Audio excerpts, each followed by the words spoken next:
अच्छा, हम लोग कॉन्टीन्यूटी देखते हैं। एक्सरसाइज नंबर 2.5 है। एक्सरसाइज नंबर 2.5 में आप लोगों ने बताना है कि आपके फंक्शन जो हैं वो कॉन्टीन्यूस हैं कि नहीं है। तो पहले हम लोग कॉन्टीन्यूटी की डेफिनेशन को देखते हैं।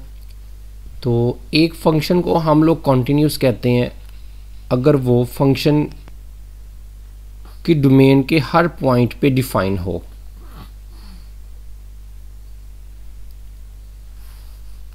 हर पॉइंट पे डिफाइन होने का क्या मतलब है? जैसे ये आपके पास एक फंक्शन है y equal to x square minus 16 over x minus 4। तो ये फंक्शन जो है ये आपके 4 पे डिफाइन नहीं है। आप इसमें कुछ भी पुट करें, 0 पुट करें, इसका आंसर y का आंसर आएगा। 1 पुट करें x की जगह पे, फिर भी आंसर आएगा y का। 2 पुट करने से भी आएगा, 3 पुट करने से भी आंसर आएगा। लेकिन जब आप लोग इसमें 4 पुट करोगे तो आपके पास डिनोमिनेटर में 0 आ जाएगा और ऊपर भी 4 का स्क्वायर 16 माइनस ऊपर भी 0 आ जाएगा, जो कि कैलकुलेटर इसको एरर दे देगा। कैलकुलेटर पे अगर आप 0 डिवाइडेड बाय 0 करोगे आंसर लिखने के लिए तो वो आपको दे देगा एरर। अच्छा, इधर अभी भी कुछ बच्चे 0 को कैंसिल करके आंसर 1 लिखेंगे, अभी भी ऐसे बच्चे मिलेंगे, लेकिन मैथ्स के अंदर ये अनडिफाइन है। तो हम कहते हैं कि ये फंक्शन कॉन्टीन्यूस नहीं है क्योंकि इसने डोमेन के हर पॉइंट पे आंसर नहीं दिया। ये हर नंबर पे आंसर दे सकता है, 1 पे भी, 2 पे भी, 3 पे भी, 5 पे भी, 6, जो उनसे मर्जी नंबर आप इसमें लगाओ, चाहे पॉइंट्स वाले लगाओ, जैसे मर्जी नंबर लगाओ, ये आंसर दे सकता है। लेकिन एक नंबर सिर्फ ऐसा है 4 जिस पे ये आंसर नहीं दे सकता, तो हम इस फंक्शन को कॉन्टीन्यूस नहीं मानते। हम कहते हैं ये 4 पे डिसकॉन्टीन्यूस है। तो पहली बात यही है कि फंक्शन जो है, function must be define. Define का मतलब ये है कि आंसर दे। आप अपनी लैंग्वेज में ये कह सकते हैं function must be define for each number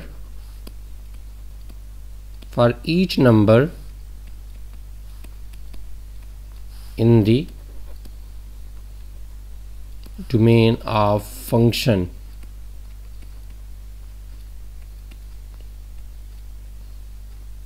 okay, तो ये पहली कंडीशन है। नंबर 2, सेकंड कंडीशन ये है कि लिमिट एग्जिस्ट करनी चाहिए। Limit must exist at that specific number। और तीसरी कंडीशन ये है कि फंक्शन की लिमिट का आंसर इक्वल होना चाहिए फंक्शन के। अब देखें इसका मतलब देखें क्या है, या इसका मतलब क्या है। ये आपने ये सारा कुछ पढ़ा है, सो इतना ये कंफ्यूजिंग नहीं है। मैं आपको एग्जांपल से बताता हूँ तो ये आपको बड़ा इजीली समझ में आ जाएगा। लिमिट एग्जिस्ट करना और फंक्शन की इक्वल होना, इसको हम क्या कहते हैं। देखिए, हम अगर एक फंक्शन की बात करते हैं, जैसे मैंने अभी एग्जांपल लिया है f(x) equal to x square minus 16 over x minus 4, ठीक है। अब अगर मैं इसकी लिमिट फाइंड करता हूँ, मैं लिमिट फाइंड करता, जो कि लिमिट फाइंड करेंगे वो कहता है कि 4 पे चेक करो, c इक्वल टू 4 का आमतौर पे ऐसे कह देता है। 4 पे चेक करो कि ये फंक्शन कॉन्टीन्यूस है कि नहीं है। तो हम 4 पे चेक करने के लिए हम क्या करेंगे, पहले फंक्शन लेंगे f(x), इधर से मैं सोल्यूशन शुरू कर रहा हूँ। f(x) equal to x square minus 16 over x minus 4। तो हम इधर लगाएंगे x अप्रोचिंग टू 4 पॉजिटिव, यानी कि मैं 4 पे लिमिट चेक कर रहा हूँ।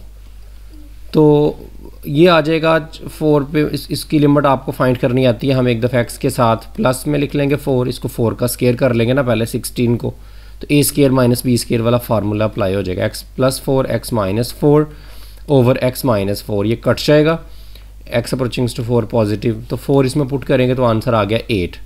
तो ये लिमिट का आंसर आ गया आपके पास 8, ठीक है। अब हम देखते हैं कि क्या अगर लिमिट ना अप्लाई की जाए, एग्जैक्ट 4 पुट कर दिया जाए, लिमिट हम करते हैं थोड़ा सॉल्व करके, अलजेब्रिक तरीका मैंने यूज़ किया है, मैंने इसको ओपन किया है स्क्वायर माइनस बी स्क्वायर के फार्मूला से।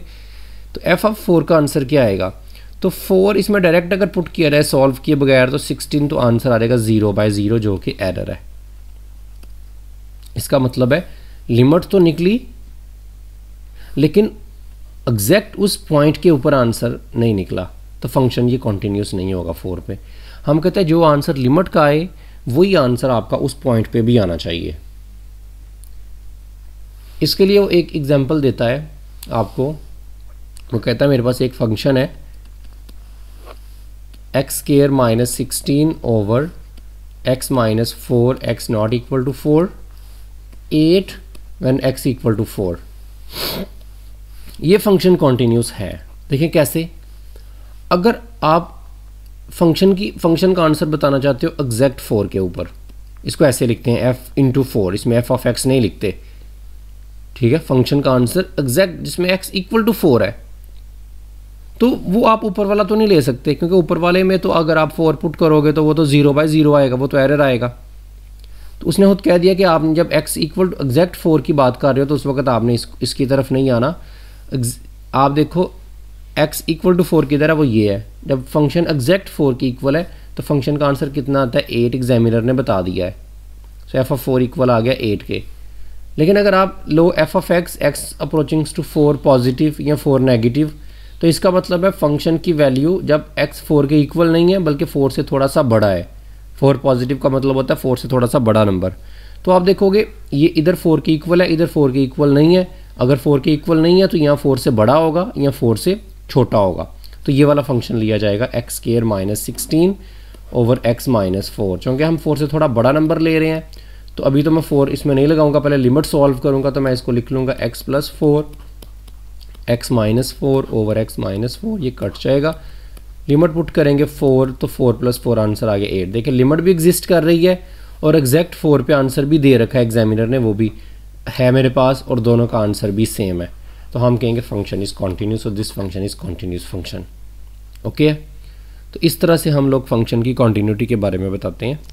तो कंडीशन यही है कि फंक्शन अनडिफाइंड ना हो किसी भी पॉइंट के ऊपर, हर पॉइंट पे उसका आंसर नहीं। देखा ना उसने बड़ा एक तरीका किया, उसने कहा है कि अगर आपने 4 लेना है तो 4 पे आंसर है 8, तो 4 पे आंसर डिफाइन हो गया ना कि जब एग्जैक्ट 4 होगा तो आपने ये ले लेना है। अगर 4 नहीं होगा 5 6 7 8 9 या 3 2 1 माइनस में कोई नंबर 4 से बड़े या 4, उस वक्त आपने इसमें पुट करना है। तो 4 से बड़े और 4 से छोटे नंबर पे भी आंसर निकलेगा और 4 के इक्वल जो है उस पे भी आंसर निकलेगा। तो हर नंबर पे आंसर इस फंक्शन का आ रहा है।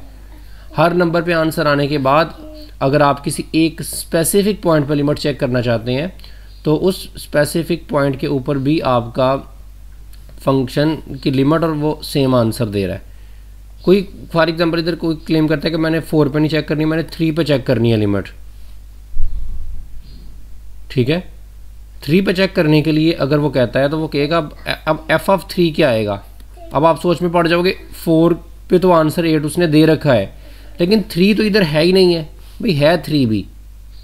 एफ ऑफ 3 किधर से आएगा, इसमें x 4 के इक्वल नहीं है, 4 के इक्वल नहीं है तो यहाँ 4x 4 नहीं है तो यहाँ 3 होगा या 2 होगा या 1 होगा या 0 होगा या माइनस में होगा या 5 या 6।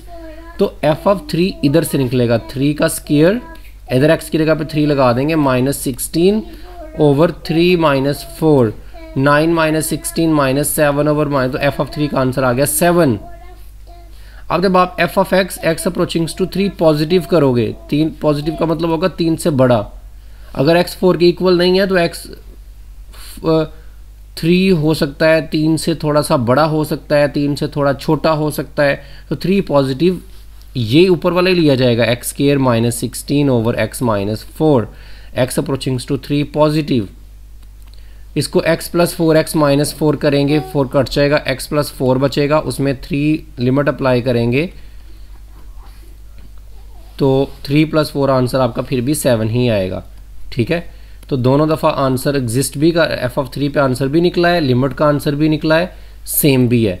तो हम कहेंगे 3 पे भी फंक्शन कॉन्टीन्यूस है। तो हर पॉइंट पे ये फंक्शन कॉन्टीन्यूस आएगा आपका। अब जिस मर्जी 4 और 3 के अलावा आप किसी और एक पॉइंट पे इसको चेक करना। लेट्स से कि मैं आपको असाइनमेंट देता हूँ, आप इसको -2 पे चेक करना। ठीक है, आपका f(-2) भी इधर से निकलेगा और f(x) x approaching to -2 positive या -2 नेगेटिव भी इसी में से ही निकलेगा। सो आपका फंक्शन जो होगा वो कॉन्टीन्यूस होगा। तो इसके बाद हम कोई और अगर एग्जांपल देखना चाहते हैं कॉन्टीन्यूटी के बारे में, तो एक सिंपल सी एग्जांपल मैं एक और आपको देता हूँ। f(x) = x²। पोलिनोमियल हमेशा कॉन्टीन्यूस होती हैं। उसकी वजह क्या है कि आप किसी भी पॉइंट पे कॉन्टीन्यूटी चेक करना चाहते हो। फॉर एग्जांपल आप कहते हो 3 पे, तो हर पॉइंट पे इसका आंसर आना चाहिए। तो 3 पे इसका आंसर क्या आएगा? 3 का स्क्वायर 9 आ जाएगा। तो किसी भी नंबर पे ये अनडिफाइंड नहीं होगा। अगर आप इसमें x अप्रोचिंग टू 3 पॉजिटिव करोगे तो x अप्रोचिंग टू 3 पॉजिटिव, इसमें लिमिट पुट करोगे 3, तो 3 का स्क्वायर फिर भी 9। सो लिमिट भी एग्जिस्ट कर रही है और एग्जैक्ट 3 पे आंसर भी 9 है। सो हम कहेंगे फंक्शन मेरा कॉन्टीन्यूस है। सो इन शॉर्ट फंक्शन हर नंबर पे आंसर दे आपको, और उसके बाद अगर उसमें लिमिट अप्लाई करते हैं तो लिमिट की कोई टेक्निक यूज़ करके वो लिमिट पे भी आंसर दे, और लिमिट का आंसर और उस फंक्शन उस एग्जैक्ट उस नंबर पे आंसर एक जैसा भी आना चाहिए। सो हम कहेंगे फंक्शन इज़ कॉन्टीन्यूस।